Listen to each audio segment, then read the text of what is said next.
ఇక బిడ్డ ఇంకా సహా ఆచడం కలిసి బిడ్డ ఇంకా సహా నీ ప్రాణం బిడ్డ ఇంకా సహా ఇక మంచి ఉంటాను బిడ్డ ఇంకా సహా ఇక అవునానే బిడ్డ ఇంకా సహా చేతులనే బిడ్డ ఇంకా సహా ఇక మనకినట్టు అయితానే బిడ్డ ఇంకా సహా ఇక కాళ్ళు కూడా బిడ్డ ఇంకా సహా మనకులతానే బిడ్డ ఇంకా సహా ఇక అవునానే నా బిడ్డ ఇంకా సహా నీ పిల్లలు కూడా బిడ్డ ఇంకా సహా ఇక మంచి ఉంటారు బిడ్డ ఇంకా సహా ఒంటి నిండా ఏమన్నా బిడ్డ ఇంకా సహా ఇక మచ్చలు కానీ భోజనం కానీ ఎవరికన్నా అయిందానే బిడ్డ ఇంకా సహా బొబ్బలు కానీ ఏమన్నా మచ్చలు అయినా కానీ ఎవరికైనా నీకైనా కానీ నీ పిల్లలకైనా కానీ అయినాయా నీ కళల్లో కూడా షా ఏమో కళ్ళొస్తాను ఈ మధ్యలో షా అవునానే బిడ్డ ఇంకా సహా యామ చెట్టు కళ్ళొస్తాను బిడ్డ షా అవునానే బిడ్డ ఇంకా సహా ఇక బోనాలు పడ్డారు ఇంకా సహా ఇక బయటకు వస్తానే బిడ్డ ఇంకా సాగునానే బిడ్డ ఇంకా సహా షా బోనం ఎత్తినానే బిడ్డ ఇంకా సగం ఇక పోతామా మరి సహా కట్టం కాదు కట్టం వేసి నీకు ఇస్తావా నీకు 10,000 మరి ఇస్తావా పోసావా మరి ఇస్తావా పోసావా వాళ్ళ మీద కట్టాలని ఇస్తావా ఆ మగం చెప్తాను ఆషాఢం కంచాలి బాల మొత్తం జర మంచి వదులుకుంటా ఇక పన్నది అన్నట్టే ఇక పన్నది బిడ్డ అవునానే బిడ్డ తల జరం పెట్టాలి మొత్తం కాలు తీసి ఒక కాలు ముందర పెడదామన్నా కూడా ఓపిక లేకుండా కనీసం అవుతాను బిడ్డ అవునానే బిడ్డ నీ అత్తగారికి దేవుడు ఉన్నారు బిడ్డ నీ అత్త వేడి ఉన్నాయా అత్త వేసుకునేది ఏమో కావచ్చు కానీ సభ ఉంటాను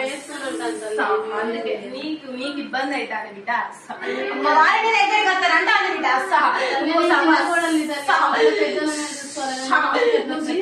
దీపం పెడతాం అని బిడ్డ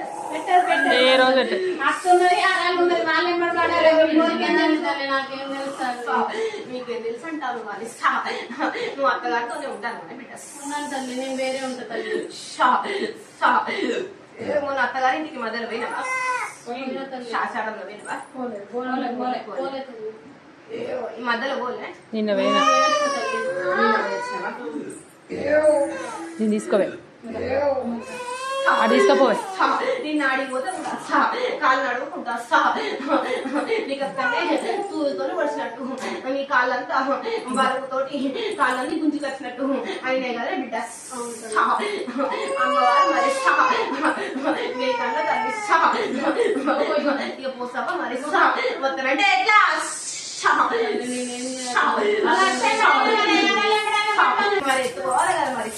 పొల చదువుకునే పొలకి ఏం తెలుసు తల్లి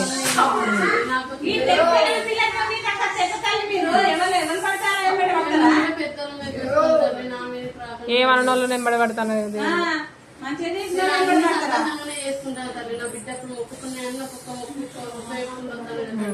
అవేమన్నా ఉంటే చేసుకుంటారు మొక్కులు కానీ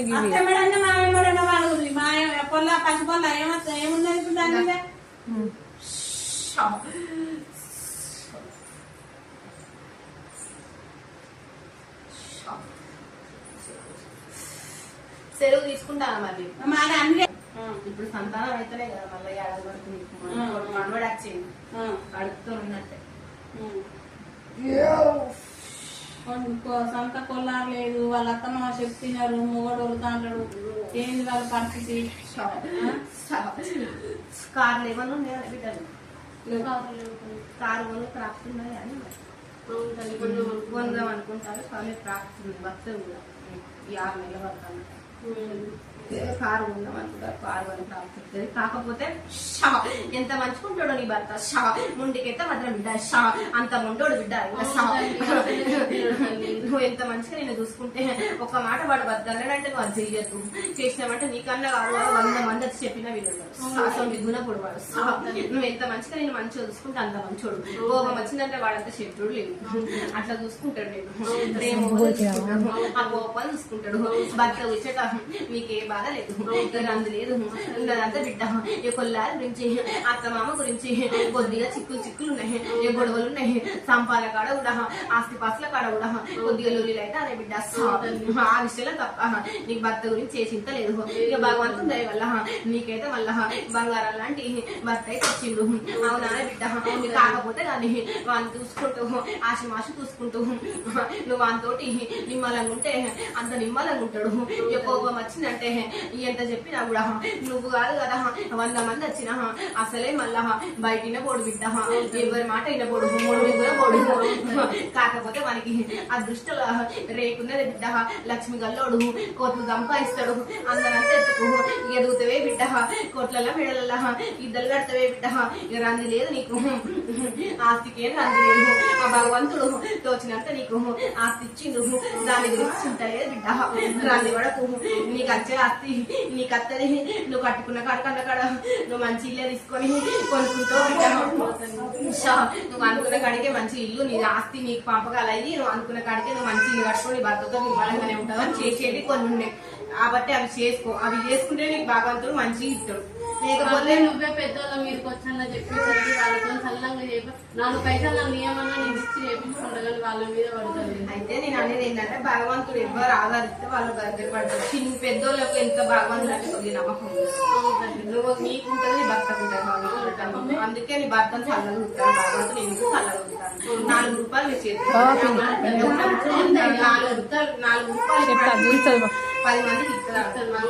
అంత అంటున్నా నీకు నీ భర్తకు అంటున్నా చేసి వాడు ఆపదన్న కాడ 10 కాదు కదా 1,000 రూపాయలన్నా పెడతాడు 20,000 పెడతాడు వెనకాడాడు మందికి మంచి మనసు గుణం ఉన్నాడు